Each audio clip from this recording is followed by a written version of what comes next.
health. Tonight on Greater Boston, what is the Celtics' handling of the Ime Udoka story show about how women in the workplace are treated even 5 years after the second iteration of Me Too? And then later, as Hispanic Heritage Month celebrates history and culture, El Mundo Boston's Alberto Vasallo and State Representative John Santiago take stock of some of the major issues at stake for Latinos now that we all should care about. The Me Too movement brought real hope for some that people would be held accountable for their words and actions, and that women could expect protection, not further victimization. But once again, we're seeing just how far we have and have not come. And this time it's the Boston Celtics shining light with their deafening silence as Twitter started kicking up word of an impending season-long suspension for head coach Ime Udoka. The second the tweet came out about a, quote, consensual relationship with a female staff member, their words, not mine, an army of armchair internet sleuths took it upon themselves to find and publicly share as much information as they could about female staff members of the team, trying to game out who it was. Sports Talk Radio chimed in too. So what did the Celtics executives say as numerous women in their organization were effectively doxxed and put on display for the world to weigh in on whether they'd be worthy of Udoka? Nothing for a full day. And despite the relationship initially being described as, quote, consensual, later reports indicated the Celtics started investigating after the woman said Udoka made, quote, unwanted comments toward her. I'm joined by Lauren Hindman. She's an assistant professor of sport management at Stonehill College, and Gary Washburn, terrific NBA and Celtics reporter with the Boston Globe. Good to have you both here. Thanks for joining me. Yeah, thank you. Thank you. Good to be here. Gary, did we learn anything more about the underlying incident here from today's Celtics Media Day, or no? Oh, absolutely not. The players were basically told us they know as much as we do. They haven't been privy to a lot of the details as to probably the main reason exactly why he was suspended. What exactly did he do? And I don't know if Celtics management, owner Rick Grusbeck and president of basketball operations Brad Stevens can share that, are privy to share that information because of privacy laws. But the players were basically kind of, confused. What happened?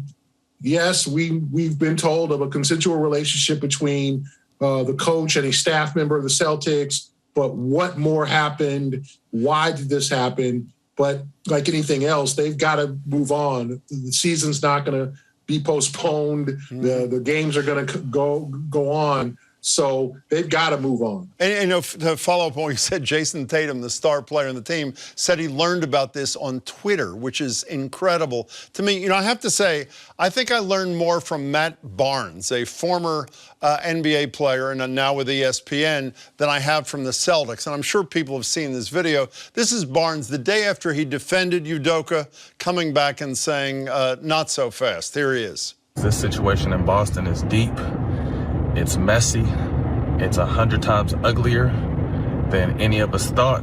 I got a call from someone who had all the details, and it's deep. So, man, praying for everybody involved. Hope everyone gets through this. Gary, is it not fair to say, unless it was really bad, maybe 100 times worse than he had thought, they wouldn't be suspending a coach for a whole season, would they? Exactly. This coach, Ime Udoka, led them to the NBA Finals. Yeah. Okay, in his first season, he helped change the on-court culture of the team. The players improved. The team obviously improved. They finished 31-10 after having a rough start to the season to get the number 2 seed. They reached the first NBA Finals in 12 years. Like, all good things. So they're heading into this season with super high expectations. The coach coming back for a second year. The players healthy, coming off what was a successful season, and then this. So this had to be worst case scenario for the franchise. Believe me, they did not want to do this. This is not someone with an axe to grind against Coach Udoka. The actions had to meet the penalty. Lauren, the thing that surprised me most about this, I think, and if I could rank the level of surprise, is the term consensual being used around this relationship, even though nobody outside the organization has any idea what the relationship between the coach and the woman with whom he had the relationship was. I mean, I might argue, I don't know if it was appropriate, if Udoka's here and the woman's here in the hierarchy, that's one thing. I don't think anybody said that, well, they did, unfortunately, that Monica Lewinsky and Bill Clinton had a consensual relationship. Am I going overboard with this, or where are you on that? No, absolutely. I think that's a huge part of this is the potential power dynamic, right? There's one thing to have a workplace relationship, and certainly it seems like the Celtics had some policies around that. But when you're talking about an added power dynamic as well, that's when the situation becomes really messy. And again, even though that term consensual was used and was reported initially, further reporting has suggested that there was more to the story, that there were some unwanted comments involved, and certainly we wouldn't expect to see this lengthy of a suspension for a consensual relationship, potentially even with the power dynamics at play. And Lauren, it seems to me, I mean, you look at the bigger picture, and I'm a layperson in this, but while I'm sure they're not going to defend how the Celtics have handled this publicly, a year-long suspension is pretty intense in the world of professional sports. Is it not? Yeah, I mean, I think we're definitely starting to see sport organizations hold people to account more often. But I think what's interesting here is usually that's after it's been publicly exposed and they're forced to respond. And here the Celtics were coming to that conclusion on their own investigation that was going on for months before any of us heard wind of this. So I do think that says something about the Celtics' response here, that this was a decision that they made without any kind of public pressure, like we've seen other sport organizations need to have to get to that point. Gary, I was on the radio during the media day today, so when I turned to one of my coworkers in the newsroom preparing to talk to you two, I said, did anything happen at the media day that I should know about? And one of my coworkers said, well, the interim coach responded to concerns about domestic assault that he had engaged in when he was playing for West Virginia in 2009 when he put his hands around the throat of a woman. And I turned to the woman who said it to me and I said, obviously, that's a bad joke. And she said, no, it's not a bad joke. That's what happened. And he apologized. He's a different man. The Celtics chose to replace Udoka on an interim basis, a guy, admittedly he was younger, he was 21, a guy who has a domestic assault on his record? Really?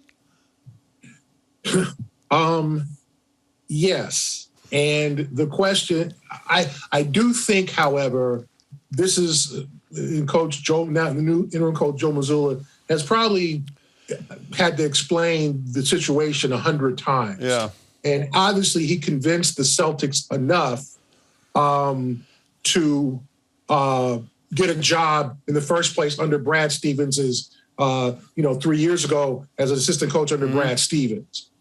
So now he's got to explain that again. And I think he's a man who seems to has found faith, has found himself. He said today that he has a new identity.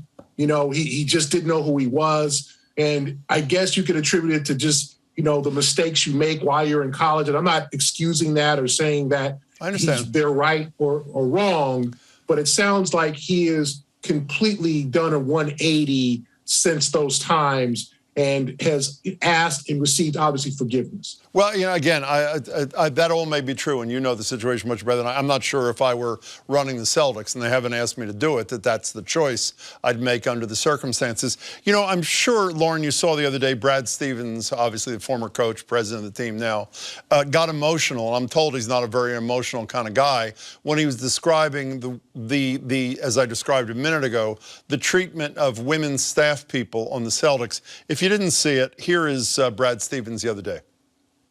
We have a lot of talented women in our organization, and I thought yesterday was really hard on them, and I think that,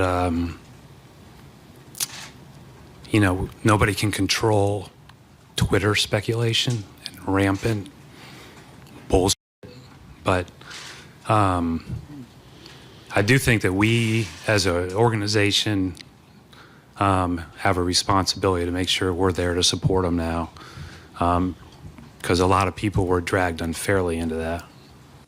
You know, a lot of people, I would say the majority of people whom I respect, whose account of that I read, Lauren, suggested that if the Celtics were so concerned about those women, they would have acted earlier to insulate them from some of this sadism from, you know, people in their mother's basement. And while I nodded in agreement with that when I read it, what would they have done? They obviously couldn't say, oh, by the way, let me let you know, it's not Jane Doe or Allison Doe or whatever. What should the Celtics have done in an attempt to at least mute that behavior directed at these women? I agree. I think that any sort of, identifying who it wasn't automatically by default would identify who it is. And they're clearly trying to protect the privacy of the woman involved here. I think perhaps being more upfront with what the allegations were, because I think what was driving a lot of the speculation and a lot of the throwing of these women under the bus was the fact that people were blaming the women because this was a consensual relationship as it was being reported. And so there was this blaming of women.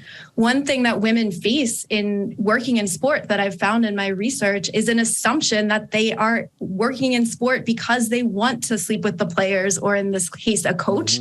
And that's not true, but it's something that they have to face in their workplace. And now they were having to face it on Twitter, out in the open, on public. And it was really horrific for all of them. You know, Gary, you mentioned a minute ago that one of the reasons that the Celtics couldn't provide more details was because of the right to privacy and that sort of thing. Obviously, they should never disclose the name of the woman without her consent. If she wants to go public, that's her right. I don't understand why the Celtics couldn't have described much more about this, not included the woman's name, not including any descriptors that would have allowed someone to figure out who the woman was. It seems to me they're using this privacy thing sort of as a shield to show they're, high-minded, when in essence they're just attempting to use it so that they don't have to disclose any more information. I also think that they want to avoid lawsuits. Yeah, that's probably right. They don't want, because I asked on Friday whether there was going to be any type of penalty or any type of reprimand for the woman involved or anyone else besides Coach Udoka, and I was told no. And I think that's because, one, if it's a subordinate of Coach Udoka, which it is, she can claim that she was pressured. And she can claim, whether it's true or not, and I'm not one to say it's not true, but she can claim in any situation that she was pressured into the situation. So you can't do anything with her. And it's not, although it might be tacky or tasteless to have a relationship with a subordinate or your superior. It's not companies don't want to see people sleeping with someone who is their boss or superior. It's not a fireable offense. So there's nothing that they can do. They want to avoid any lawsuits, because who knows if the Celtics organization is a toxic environment as a whole. That's what they want to avoid. They want this, they're praying that this is a one-off. They're praying this is an exception to the rule, that it's a safe environment for women, that women are not intimidated by male superiors for relationships and whatever else goes on, and they want to make sure that it's safe. So I think that they're doing the path of least resistance. They don't want any trouble from they don't want a lawsuit. They don't want to get sued. They don't want to get included in anything. That's why I think they've been so protective of any information. Well, by the way, when you say, not to say it's tacky or tasteless, depending on who the individual is, it's possible the only reason she participated in this is because he's the boss. So, which is the whole reason these policies exist. Lauren, I only have 30 seconds. Am I trying to squeeze something good out of this where there is no good when I say the one plus, it seems to me, is that ultimately the penalty was so severe, in my estimation, that maybe that may send a warning shot across the bows of other people in high positions in sport. Is that naive? I'd like to say it's not naive. I see this again and again, right? We see these one-off situations where we see this response and then it happens again a year later with another team. So I don't know if it'll be enough. Hope it is. Lauren Hindman, Gary Washburn, really appreciate your time, both of you. Thanks so much. Thank you. We're almost halfway through National Hispanic Heritage Month, and while there's much to celebrate, there's a lot on the line for Latinos too. Politicians using migrants, men, women, and children as political stunts. A ballot question that could take away the ability for everyone to apply for a driver's license here in Massachusetts, regardless of legal status, and continued massive gaps in representation, wealth, and opportunity. This is all up against the demographic backdrop of nearly half of the growth, actually more than half of the growth in the United States population since 2010 being comprised of Latinos, and since 1980, nearly 100% of the population growth in Boston. That's nearly 100%. Joined by Alberto Vasallo, President and CEO of El Mundo Boston, State Representative and Dr. John Santiago, who's a member of the Massachusetts Black and Latino Legislative Caucus. Alberto, Representative, it's good to see you both. Hi there. Good to be here. Nice to be here. Alberto, what should we be celebrating this month? There's a lot. There's a lot to be celebrating aside from what you just talked about. Obviously, in this last, the last election day, which used to be the scariest night of the year for Latino candidates. Now it's not like that anymore. So yeah, on the representation side and on the political side, a lot of the upside, things we've been waiting for decades. So a long time coming. Representative, the other day, Marcela Garcia from the Globe was on our show, and she had just written a story about how the number of Latinos in the legislature is about to practically double from, I think, 7 to 13 she talked about. What's the real world consequence of such an increase? Well, I think, as Alberto said, we're pretty excited about it. And this has been the result of a lot of hard work people have done across the entire Commonwealth, not just the activists and the advocates, the common voter, but also within the legislature.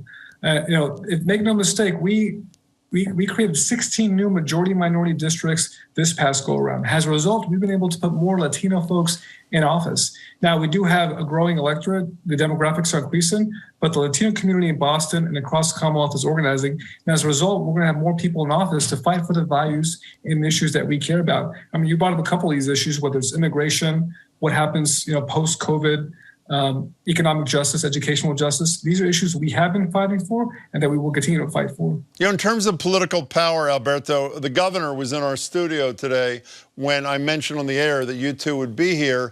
And right after we went off the air, he mentioned a statistic that you communicated to him at one point. Share that with the audience, what you sent to Governor Baker, if you would. Yeah, he's loved that statistic. And I told him a couple of years ago, I said, Gov, every 30 seconds, so by the time I stopped, that I finished telling you this is what's going to happen, I said every 30 seconds in the United States, a Latino turns 18 and a non-Latino retires from the workforce. So there's an aging population being replaced by one that's becoming of age to vote every 30 seconds in the United States. And that trend is projected to go on for the next 20 years. So obviously the numbers we talked about, Representative, are going to increase. But speaking of numbers, there's a lot of attention, including on this show, to two numbers in a 2015 Federal Reserve study. Virtually everybody watching the show has memorized them. $247,000 of wealth for a white family in Boston, in this area, and only $8 for a black family. But almost never do we keep going and say in that same study, Puerto Rican families, only $3,000. That's not a typo at the bottom. Dominican families, $0. How do we get from here to a place where those kinds of numbers for families of color are not as embarrassing as they are there?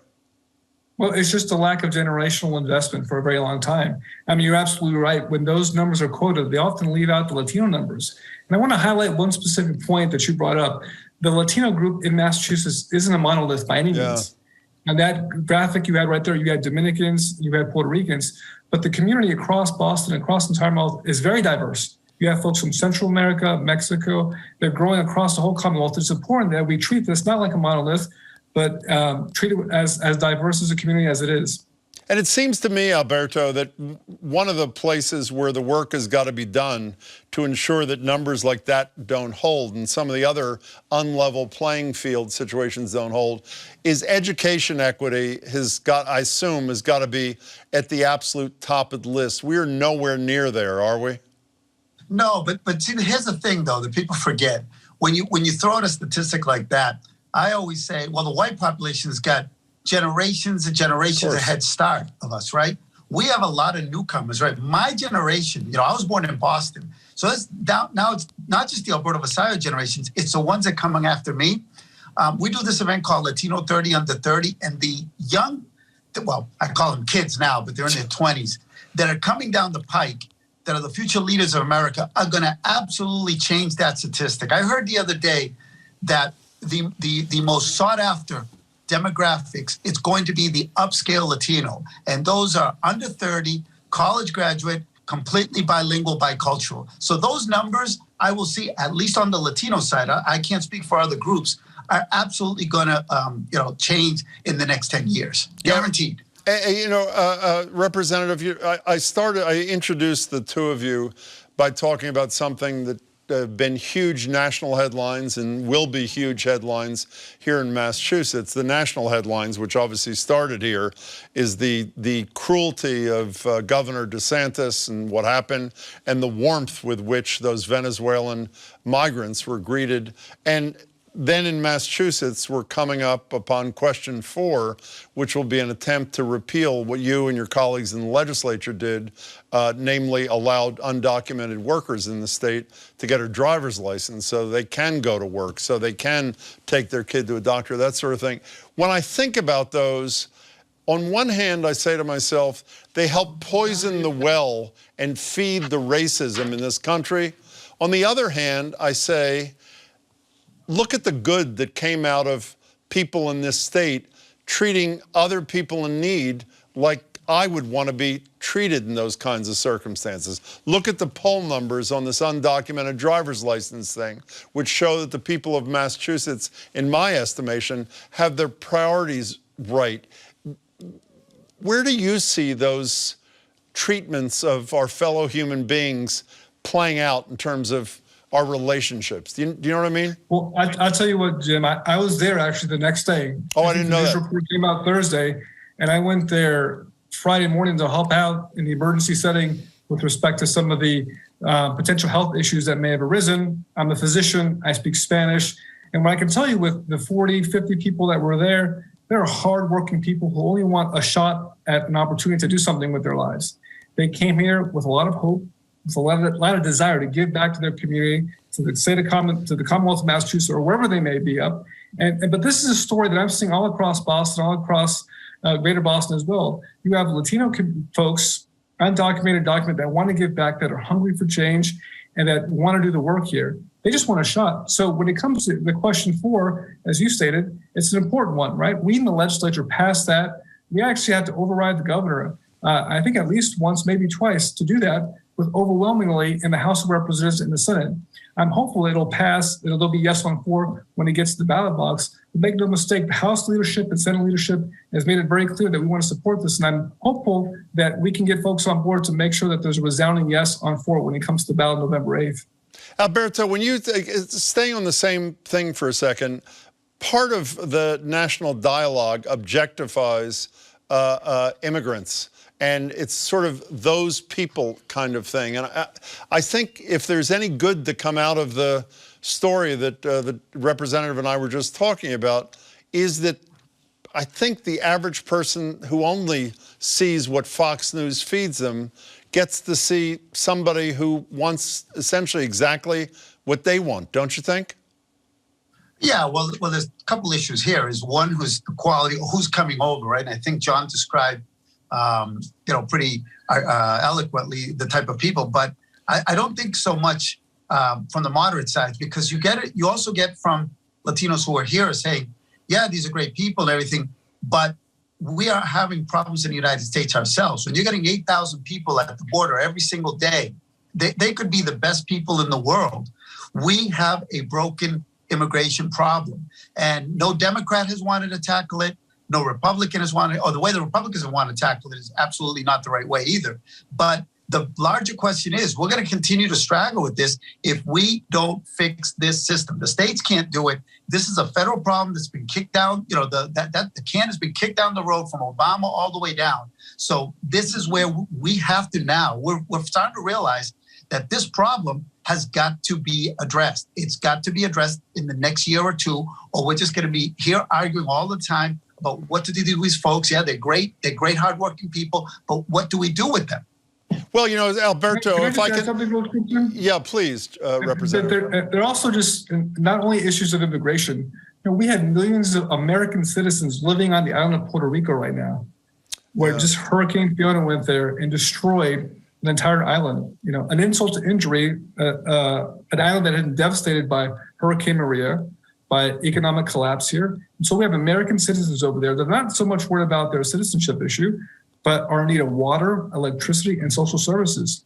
Now, without a doubt, many of those folks were to come to the Commonwealth today and look for services. We saw a big immigration push when they came after Hurricane Maria.